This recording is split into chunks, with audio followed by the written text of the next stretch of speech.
லக்ஷ்மிபுரம்னு ஒரு அழகான கிராமம் இருந்தது. அந்த கிராமத்தோட அழகான இயற்கையோட அந்த மக்கள் நிம்மதியாகவும் ரொம்ப சந்தோஷமாகவும் வாழ்ந்துட்டு வந்தாங்க. அங்கே அல்லி மல்லி அப்படின்னு இரு பெண்கள் தங்கள் குடும்பத்தோடு வசிச்சுட்டு வந்தாங்க. அல்லிக்கு சிக்கனனாலே என்னன்னு தெரியாது. ரொம்ப ஊதாரித்தனமாக செலவு பண்ணுவா. ஒரு நாள் அல்லி வீட்டுக்கு விருந்தாளி வந்திருந்தாங்க.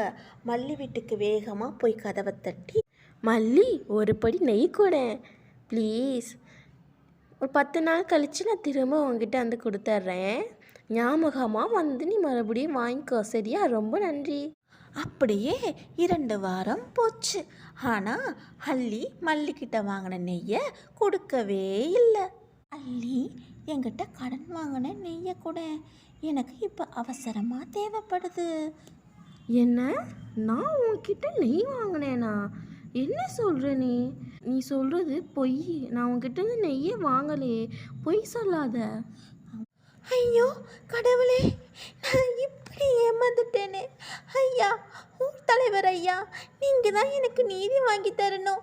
ஏமா அல்லி, மல்லி எதுக்கு இந்த கூட்டத்தை கூட்டிருக்கோம் உனக்கு தெரியுமா? சொல்லு பார்க்கலாம். ஐயா, எனக்கு ஒன்றுமே தெரியாது ஐயா, இவன் சொல்கிறதெல்லாம் பொய்ங்க ஐயா. யாரு உண்மையை சொல்கிறான்னு நான் கண்டுபிடிக்கிறல.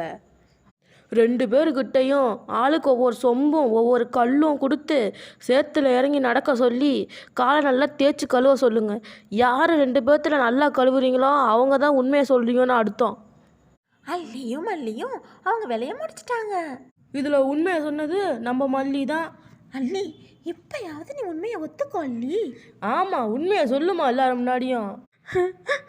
ஐயா, நான் தான் பொய் சொன்னேன், நான் உண்மையை ஒத்துக்கிறேன் ஐயா, இனிமேல் இந்த மாதிரிலாம் பொய் சொல்ல மாட்டேங்க ஐயா. உண்மைங்கிறது வெளிச்சம் மாதிரி, பொய்ங்கிறது இருட்டு மாதிரி.